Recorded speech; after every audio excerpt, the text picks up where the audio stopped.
Chapter की starting में हमें दिखाया जाता है मिंगहान कहता है जे जब मुझे मिलिट्री में कोई कार वापस ले जाती है तो मुझे बात लेना पड़ता। जे कहता है ओके और मिंगहान को गले लगाता है। जे और मिंगहान दोनों गेट की ओर देखते हैं। मिंगहान कहता है वहाँ पर कौन है।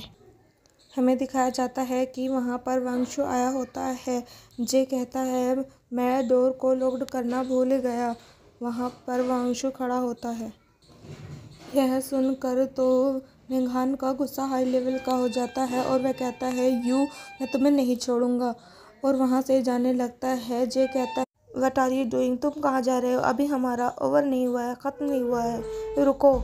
मिंगहान गुस्से में चीख कर कहता तुम्हारा अंकल यहाँ कब आया। जे कहता है वो बहुत टाइम से यहाँ आया हुआ था, देखो उसने अपनी सिगरेट भी फिनिश कर ली है। मिंगहान ब्लश करते हुए कहता है तुमने मुझे ये पहले क्यों नहीं बताया। जे अपने हाथों को साफ करते हुए कहता है क्या हम सीरियस मैटर पर बात नहीं कर रहे थे, क्या तुम्हें इस बारे में सोचने का टाइम था। मिंगहान गुस्से में जे की ओर देखता है और बाथरूम का गेट धड़ाम से बंद करता है। वांगशु जे से कहता है तुम उसके साथ कितने टाइम से हो। जे वांगशु से कहता है तुम क्या कहना चाहते हो, क्या तुम इसे भी मैनेज कर दोगे। जे अपनी शर्ट को ऊपर करने लगता है तभी वांगशु जे की बैग पर स्कार देखता है और कहता है रुको। वांगशु जे की बैग को देखने लगता है। जे कहता है कुछ छोड़ो, मुझे कुछ भी नहीं, ये सब तुम्हारी ही देन है। यह सुनकर वांगशु मन में सोचता है ऐसा कैसा हो सकता है।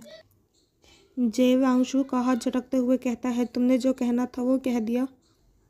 जे वांगशु को बेड पर पुश करता है और उसके ऊपर आ जाता है, उसका कॉलर पकड़ के कहता है यह सब 2 साल पहले तुम्हारी देन है, क्या तुम इसे सब को भूल गए। फिर सीन शिफ्ट होता है और हमें 2 साल पहले का दिखाया जाता है जहां पर जे कहता है तुमने 2 साल पहले मुझे मिलिट्री में भेजने का सारा बंदोबस्त कर दिया था। वहां पर खड़े बॉडीगार्ड जे से कहते हैं आई एम सॉरी मास्टर वू ने तुम्हारे अरेंजमेंट मिलिट्री में कर दी है।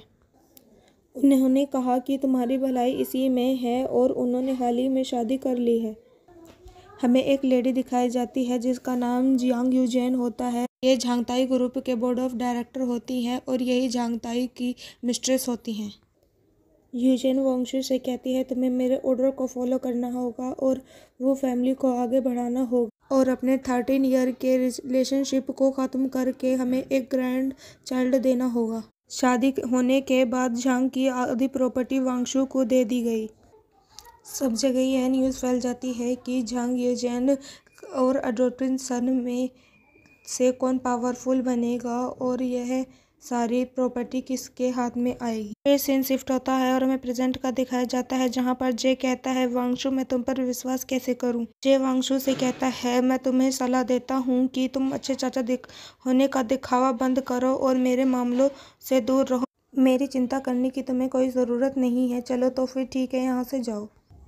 तभी बाथरूम का गेट ओपन होता है। उन दोनों को ऐसे क्लोज देख कर मिंगहान तो शॉक्ड रह जाता है और वांगशु जे से कहता है क्या मुझे इसके बारे में चिंता करने की ज़रूरत नहीं। वांगशु बेड से उठकर खड़ा होकर अपने नृत्य को ठीक करने लगता है और जे से कहता है तुम्हें क्या लगता है तुम्हें ये सब बकवास करना और यहाँ पर गड़बड़ कर सकते हो, तुम में इतनी हिम्मत है।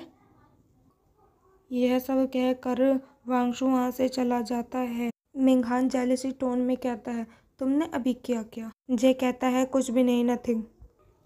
मिंगहान जे को स्लैप करते हुए कहता है तुम ऐसे कैसे कह सकते हो, वैसे भी कुएं का पानी कभी भी नदी के पानी को खराब नहीं कर सकता। तुम क्या कहना चाहते हो कि तुम दोनों बेड पर बस रोल कर रहे थे, है ना। और यहीं पर हमारा चैप्टर एंड हो जाता है। क्या मिंगहान जे को छोड़कर यहाँ से चला जाएगा या फिर उसकी बात सुनेगा, यह देखेंगे हम नेक्स्ट चैप्टर में। जब तक के लिए bye bye, till then stay with me, bye bye.